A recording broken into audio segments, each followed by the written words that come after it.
Hi guys, कैसे आप सब। I am Sumit Agrawal, your reasoning faculty. बहुत लोग अभी सेक्शन ए और सेक्शन बी को लेके रेस्टलेस हो गए और यूट्यूब में भी इतनी सारी वीडियोस आ गई है तो और ज़्यादा कंफ्यूज हो गए होंगे।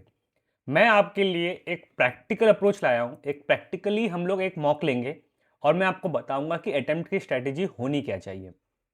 देखो, अटेम्प्ट की आपकी स्ट्रैटेजी क्या होनी चाहिए कि जिसमें आपको ज़्यादा कॉन्फिडेंस है ना, वो क्वेश्चन आपको पहले कर लेने हैं। पहले आपको जो 2 मार्क्स वाला सेक्शन है वो स्टार्ट करना है। उसमें आपको जिसमें कॉन्फिडेंस हाई लग रहा है वो कर लेना है। फिर 1 मार्क्स वाले सेक्शन में आने, फिर उसमें भी आपको जिसमें आपको कॉन्फिडेंस हाई लग रहा है वो आपको कर लेना है। फिर वापस से आपको सेक्शन बी में आना है 2 मार्क्स वाले क्वेश्चंस में, एंड फिर वापस आपको 1 मार्क्स वाले सेक्शंस में आना है। बोलने का मतलब ये है कि आपको जो पूरा जो सेक्शन है वो आपको एटलीस्ट 2 फेजेस में तो सॉल्व करना ही है। तो आपको टारगेट क्या रखना है कि फर्स्ट फेज में जल्दी से जल्दी आप निपटा दो फर्स्ट फेज में, ताकि आपको सेकंड फेज के लिए आपके पास टाइम रहे।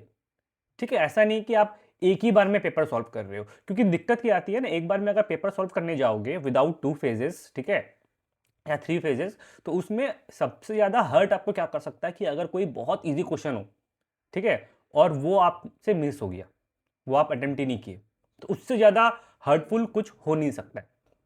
ठीक है, तो प्रैक्टिकली अपनी देखते हैं। चलो स्टार्ट करते हैं। अपने जीए और इंग्लिश नहीं देखेंगे क्योंकि उसमें टाइम का उतना इश्यूज रहेगा नहीं। ठीक है, तो इसे मैं सबमिट कर देता हूं। ये क्या इंग्लिश है ना, इंग्लिश भी सबमिट कर देता हूं। ठीक है, रीजनिंग देखते हैं। ठीक है, पहले अपने 2 मार्क्स के सेक्शन देखेंगे। अब इसमें आपको कुछ कुछ चीज क्या ध्यान रखनी है। ब्लड रिलेशंस जहां भी आपको दिखे आपको स्किप करना है। ठीक है, ब्लड रिलेशन स्किप करना है। फिर 2 मार्क्स के क्वेश्चंस में अगर डेटा सफिशिएंसी के क्वेश्चंस हैं तो वो आपको डेफिनेटली करने ही हैं, फर्स्ट फेज में ही कर लेने। अगर उसमें ब्लड रिलेशन इन्वॉल्व है तो आप इसको स्किप कर दो, अदरवाइज आपको डेफिनेटली करने। और अगर पैसेज बहुत बड़े बड़े हैं, मतलब डेटा सफिशिएंसी की, जो कि जनरली नहीं होते हैं, तो आप स्किप कर दो, otherwise data sufficiency is a must to. ठीक है, क्रिटिकल रीजनिंग में आपको क्या ध्यान देना है, जितने भी course of action, cause and effect वाले क्वेश्चन आते हैं वो आपको डेफिनेटली कर लेने। ठीक है, अगर आपकी क्रिटिकल रीजनिंग थोड़ी सी भी ठीक ठाक है तो। ठीक है, तो चलो स्टार्ट करते हैं। बाद बाकी जो चीज मेरे को समझ में आएगी मैं आपको बताते जाऊंगा। ठीक है, ये वाला अपने को डेफिनेटली स्किप करना है। स्किप कर दिया। अच्छा, मैं मेरे को जो सही लगेगा, जो मेरे को मार्क अटेम्प्ट करना चाहिए, वो मैं ऑप्शन ए मार्क करते हुए चलूंगा। ठीक है, अब देखो, देखो बहुत बड़ी सारी पजल सी लग रही है, पता नहीं क्या है, अपने इसको स्किप ही कर देते हैं, कॉन्फिडेंस ही नहीं आ रहा। अच्छा हाँ, अब ज़्यादा टाइम आप नहीं लगा सकते ये डिटरमाइन करने के लिए कि आपको इसमें कॉन्फिडेंस आ रहा है कि नहीं आ रहा। ठीक है, वो विद इन 1-2 सेकंड के अंदर या 3 सेकंड के अंदर आपको देख के बताना है भाई। ठीक है, तो ये वाला मेरे को नहीं आ रहा, मैंने स्किप कर दिया। अब इनपुट आउटपुट पे आपको क्या करना है। इनपुट आउटपुट में आपको थोड़ी देर के लिए टाइम देना है, ज़्यादा देर नहीं, आपको बस देखना है कि आपको लॉजिक समझ में आ रहा है कि नहीं आ रहा है। ठीक है, अगर आपको लॉजिक समझ में आ रहा है तो वेल एंड गुड, तो डेफिनेटली आप कर लो। और अगर आपको लॉजिक समझ में नहीं आ रहा तो इसके पीछे पड़ना नहीं है आपको। ठीक है, आपको स्किप कर देना है। ठीक है, अब ये वाला, सपोज आपको लॉजिक समझ नहीं आया। ठीक है, अब लॉजिक समझ में नहीं आया, आप स्किप कर दो। और हाँ, और एक चीज आप कर सकते हो। सपोज कि आप देख रहे हो, आपको लगा कि मेरे को स्टेप 3 तक के लॉजिक समझ में आ रहे हैं, उसके बाद 4, 5, 6 का समझ में नहीं आ रहा। तो अगर आपको 3 तक का समझ में आ रहा है तो 3 तक के क्वेश्चन आप मार्क करके रखो, जो स्टेप 1, 2 और 3 रिलेटेड क्वेश्चन है। ठीक है, अब सपोज ये वाले में इसमें आउटपुट पूछा है, ये तो होगा नहीं। स्टेप 4 पूछा है, होगा नहीं। ठीक है,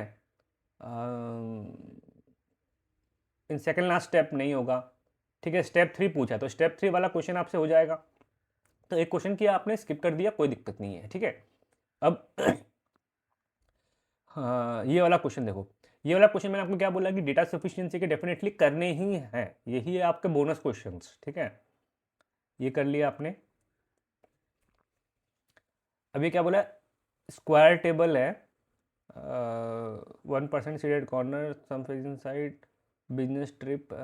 ठीक है, ठीक है, देखो ये क्वेश्चन तो इजी सा लग रहा है। ठीक है, मैं होता तो मैं कर लेता ये वाला क्वेश्चन फर्स्ट फेज में। ठीक है, तो आपको अब देखना है कि आपको अगर कॉन्फिडेंस है इसमें तो वेल एंड गुड, अगर नहीं है तो आप इसे भी स्किप कर दो। कोर्स ऑफ एक्शन आपको कर लेना है। अच्छा, सिलोजिज्म तो खुशी खुशी करोगे ही। 10 स्टूडेंट्स स्ट्रेट लाइन, ठीक है। अच्छा, वही मैं सोचूं इजी क्वेश्चन कहाँ से आ गया। इजी मतलब सिटिंग अरेंजमेंट, तो आपके अभी 1 मार्क्स के क्वेश्चन स्टार्ट हो गए। तो आपने कितने किए 2 मार्क्स के क्वेश्चन, आपने सिर्फ 4-5 क्वेश्चन किए। ये तो वर्स्ट के सिनारियो ही है ना, मैं वर्स्ट के सिनारियो लेके ही चल रहा हूँ। तो 5 क्वेश्चन के कोई बात नहीं है, कोई दिक्कत नहीं है, बट एटलीस्ट आपके बैक ऑफ द माइंड में आपको ये हो गया ना कि सेक्शन बी में आया क्या क्या है, कहाँ आप जब वापस जाओगे तो आपको पता रहेगा कि कहाँ मेरे को वापस जाना है। राइट, एक बार आपने गो थ्रू कर लिया है तो कोई दिक्कत नहीं है, क्योंकि अपने पास टाइम बचा होगा ना, क्योंकि अपने अपने ने कहीं पे यहाँ पे टाइम वेस्ट नहीं किया है। ठीक है, आपको भी ये करना है कि आपको टाइम वेस्ट नहीं होना चाहिए बस। तो सेक्शन 1 में है, अब ये आपको डेफिनेटली इजी सा लग रहा है तो ये आप कर लो। ठीक है,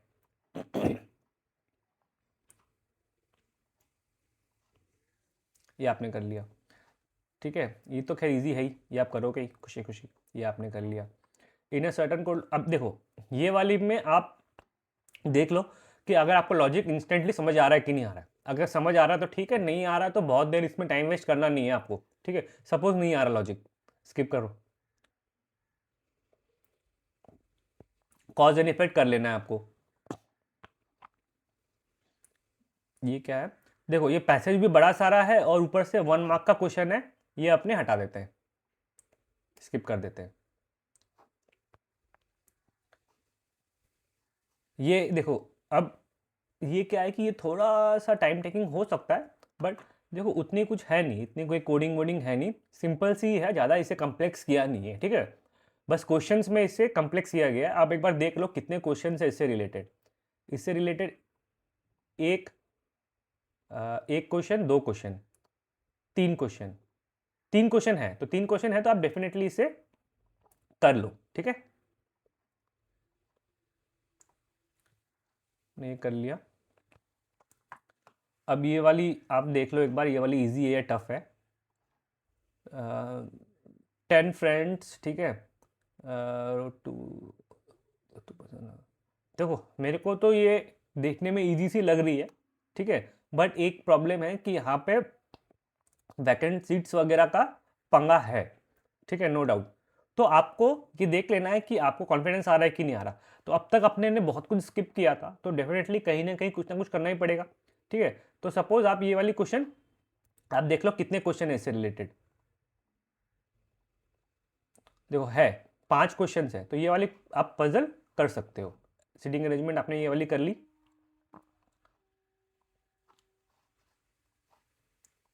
48 क्वेश्चन क्या बोल रहा है आपका, ठीक, एजम्पशन बेस्ड वगैरह है तो ये आपने स्किप कर दिया, आप यहाँ पे आ गए वापस से। अब आपका एक फेज कंप्लीट हो गया। देखो अब एक फेज में आपने 19 क्वेश्चन अटेम्प्ट किए।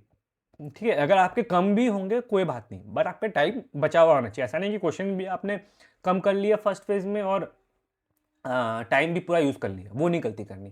क्वेश्चंस 10-12 भी हैं तो कोई दिक्कत नहीं है।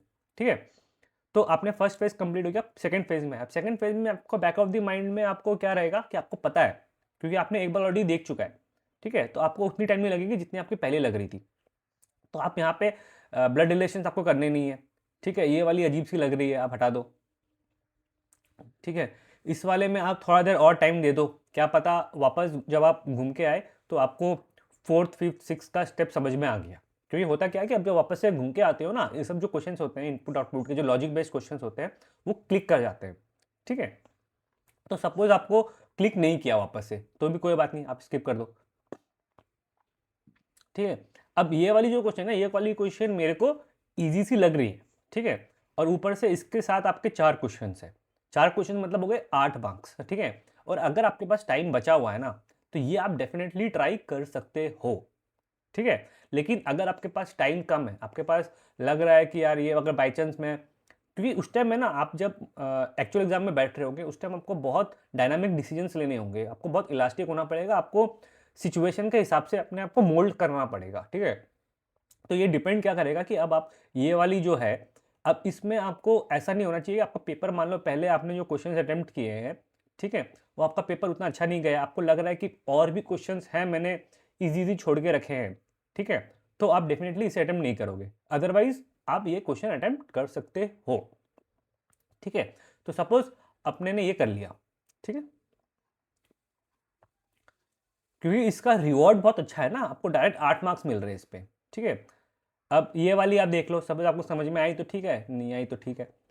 सिमिलरली ये वाले क्वेश्चन आप देख लो। हाँ, अब आपके पास क्या होगा ना, लास्ट में जो आपके 2-3 मिनट बचे हुए होंगे ना, उसमें आपको पजल्स वगैरह में माथा नहीं मारने। लास्ट के जो 2 मिनट होंगे या 3 मिनट होंगे, उसमें आप क्या कर सकते हो, जो जितने भी सिंगल सिंगल टाइप के क्वेश्चन है ना, अगर आपकी क्रिटिकल रीजनिंग स्ट्रांग है ना यार, तो बहुत आपको बेनिफिट मिलती है, क्योंकि बहुत कम टाइम में आपको स्कोर्स मिल जाते हैं अच्छे, ठीक है।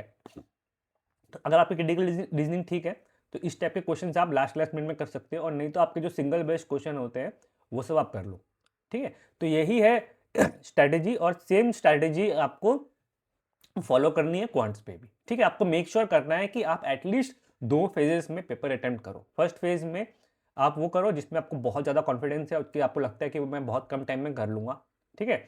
फिर आपको सेकेंड फेज में सेम चीज़ करनी है, कि जो जो आपको लग रहा है कि बचे हुए क्वेश्चन में आपको कॉन्फिडेंस ज़्यादा आ रहा है, वो क्वेश्चन आपको कर लेने, ठीक है। चलो, थैंक यू, सेशन एंड करते हैं, टाटा, गुड बाय।